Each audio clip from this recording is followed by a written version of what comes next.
Apparently, I can go ahead and record it. So, yes, we are recording now from my computer.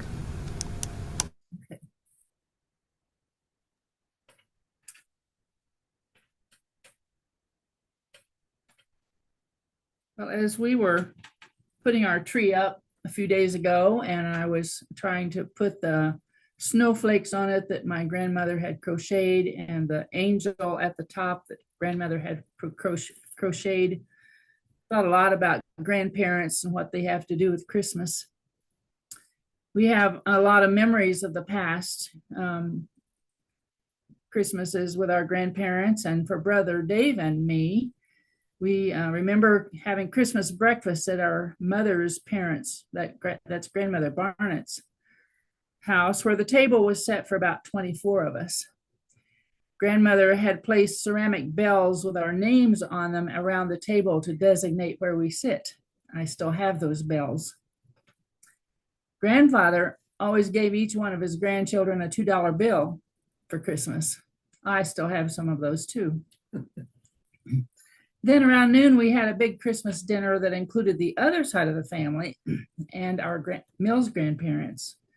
And many of us were at both gatherings because, as you know, 3 of the 5 Mills brothers had married 3 of the 5 Barnett girls. And at both places, we took, we drew names at around Thanksgiving so that we'd know who to give a gift to at Christmas. All the families always took gifts to our grandparents. And one year after mother had tried really hard to wrap a decorative rug for grandmother in a way that would make it difficult to guess the contents, one of my very young brothers, hardly big enough to carry it or lift it, proudly delivered it to grandmother and dumped it in her lap and said, "Grandmother, here's your rug." So all those memories come to the surface at this time of year for us. As I've been thinking about my grandparents, I've also been thinking about being a grandparent. So the title of today's message is Christmas and Grandparents.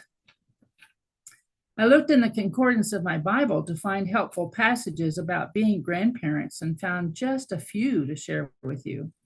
Grandparents isn't a big word in the concordance. In 2 Timothy, which is a letter from Paul to Timothy, his dear young friend, Paul writes, "I thank God whom I serve as my forefathers did, with a clear conscience as night and day. I constantly remember you in my prayers. Recalling your tears, I long to see you so that I may be filled with joy. I have been reminded of your sincere faith, which first lived in your grandmother Lois and in your mother Eunice, and I am persuaded now lives in you also. For this reason, I remind you to fan into flame the gift of God which is in you. For God did not give us a spirit of timidity, but a spirit of power, of love, and of self-discipline." Lessons from our grandparents. Another letter to Timothy from Paul gives advice about how Timothy is to treat widows and elders. And at least 2 or 3 of us who are grandparents here are also both widows and elders. This letter is in 1 Timothy chapter 5. Paul writes, "Do not rebuke an older man harshly, but exhort him as if he were your father. Treat younger men as brothers, older women as mothers, and younger women as sisters with absolute purity. Give proper recognition to those widows who are really in need. But if a widow has children or grandchildren, these should learn first of all to put their religion to practice by caring for their own family, and so repaying their parents and grandparents, for this is pleasing to God. The widow who is really in need and left all alone puts her hope in God and continues night and day to pray and ask God for help. But the widow who lives for pleasure is dead even before she lives." Well, I'm sure I do not have all the answers, but today's message is meant to consider how we grandparents relate to our grandchildren, whether they are grandchildren by birth or unofficial adoption. Some of us have been trying to think of just the right gifts we can give our grandchildren at Christmas. Maybe those of us who have grandchildren find it difficult to relate to them and have no idea what gifts would make them happy and would make us feel appreciated and that would align with our principles. They may like something electronic, but we probably don't know enough about technology to shop for that.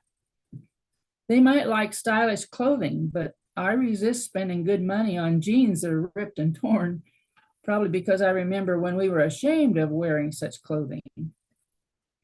And then some of our grandkids already have everything money can buy, and they might have on their wish list items we don't want them to have, like tattoos. Blessed are the grandparents who know their grandchildren well and share some of the same life values. When we know people well, we might know what books they read. We might know what movies they like to watch. We might know what kind of clothes they need and like to wear and what kinds of other gifts you could feel good about giving. A few years ago, I asked my grandson, Mateo, "What are you reading on that Kindle, or is that a Kindle?" And he said, "A reading? Grandma, you don't know much about kids, do you?" I'm not reading, I'm playing a game. Well, never mind that I spent 34 years of my life working with 5 to 12-year-olds in an elementary school, but I guess things were different then. If you are not a grandparent and you feel like you are missing out on that kind of blessing, hopefully you have adopted some other child or children you can be a grandparent to. Most of the grandchildren my parents had lived very far away, or at least moved far away after college. So they occasionally took into their hearts and their home a few children whose grandparents did live far away. That would be Nick and Carly and Kristen Berger, who my parents cared for often.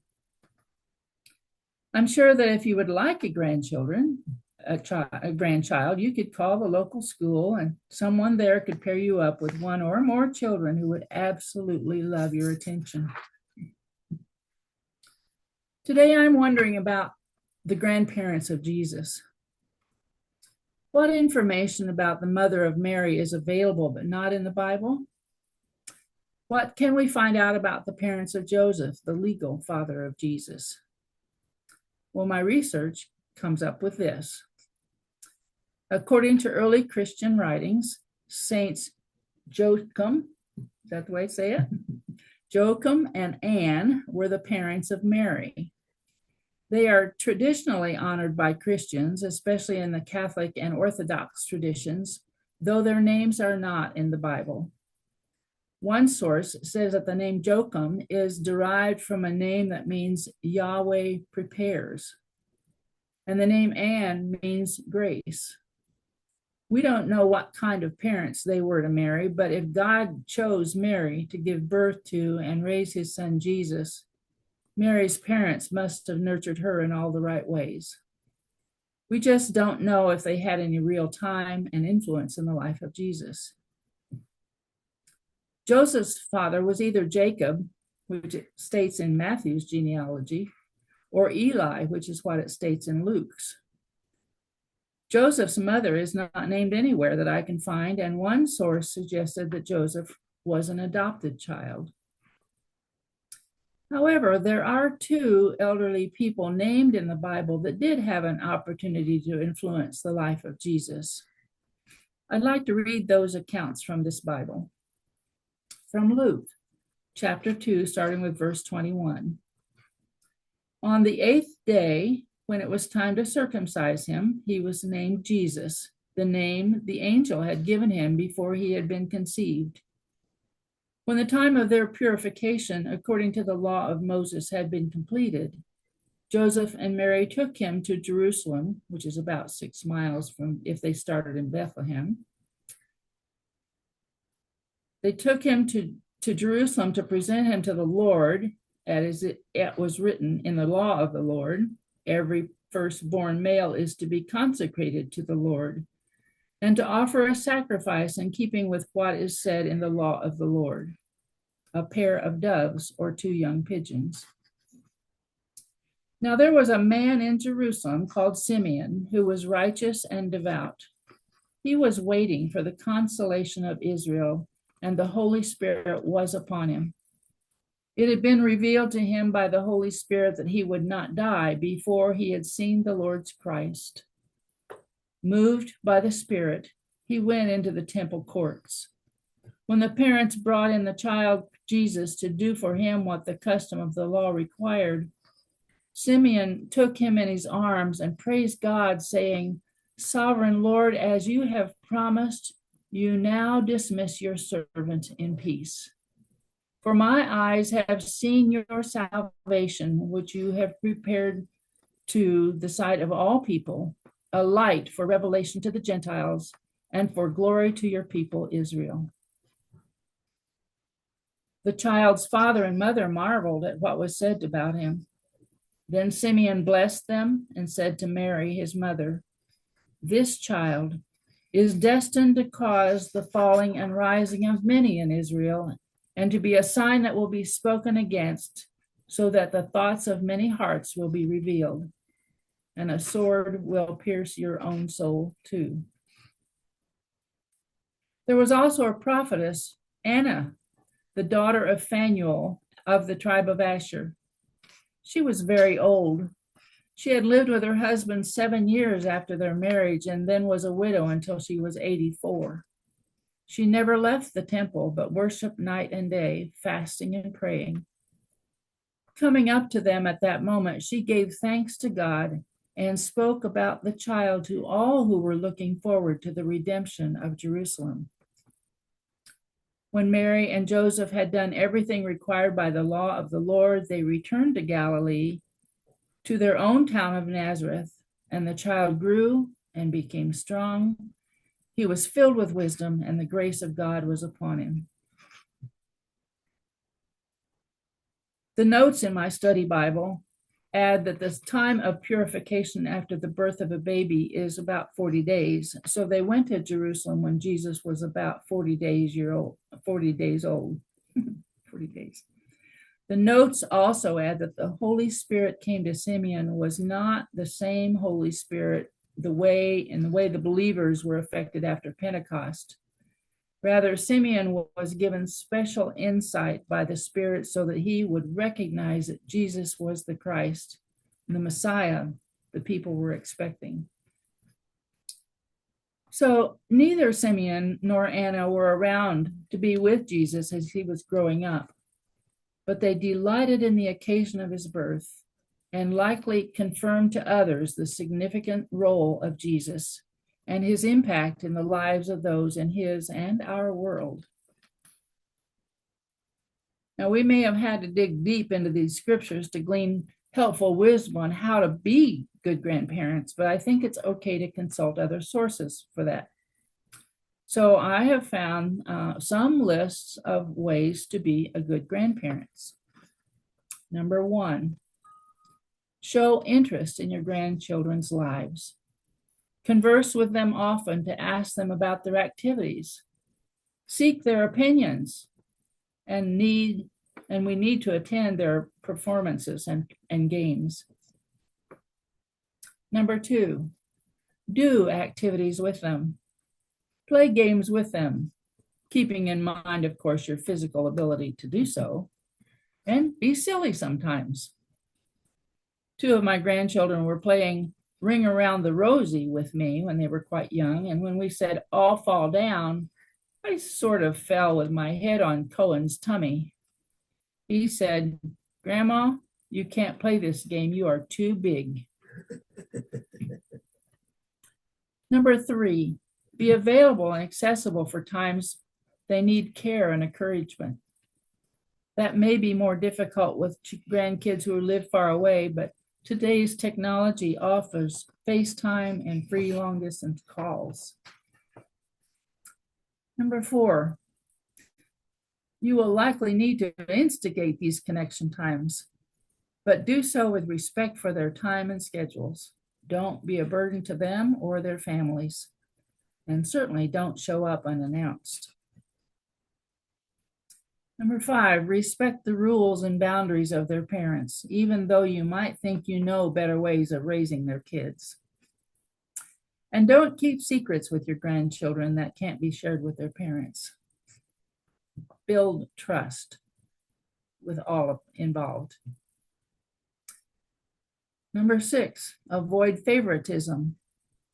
Try to spend one-on-one time with each grandchild and keep purchased gifts close to equal in value.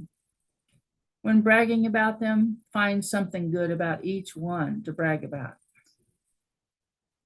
Number 7, find ways to pass along your family history and stories. Include sharing your faith traditions and your faith journey that have formed your values. Number 8, pray for them daily and with them as opportunity presents itself. Number 9, use your time with them to be a mentor and role model. And number 10 are these words from Moses to the Israelites in Deuteronomy. Be careful and watch yourselves closely so that you do not forget the things your eyes have seen, or let them slip from your heart as long as you live. Teach them to your children and to their children after them. May your grandchildren or any other children in your life be blessed by the light and love that God has given you throughout your journey.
Sylvia and Lynn for the offerings this morning. Please excuse our darkening the screen. We've been having internet problems today. So we know folks need to leave. And we wish you well for this week. And for those who can stay, we'll continue with unprogrammed worship. Thank you, Sylvia and Lynn. Nice message. Very nice, both of you. Thank you, Sylvia and Lynn.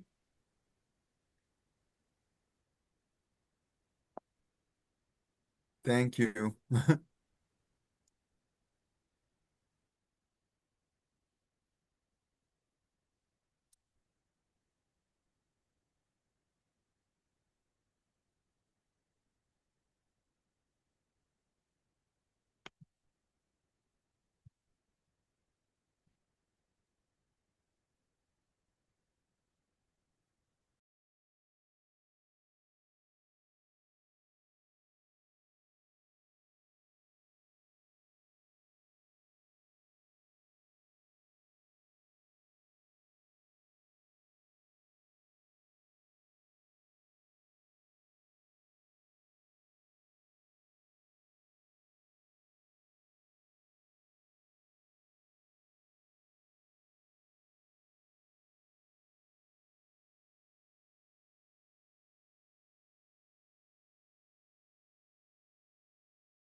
friends' hearts are clear, we can close meeting for worship.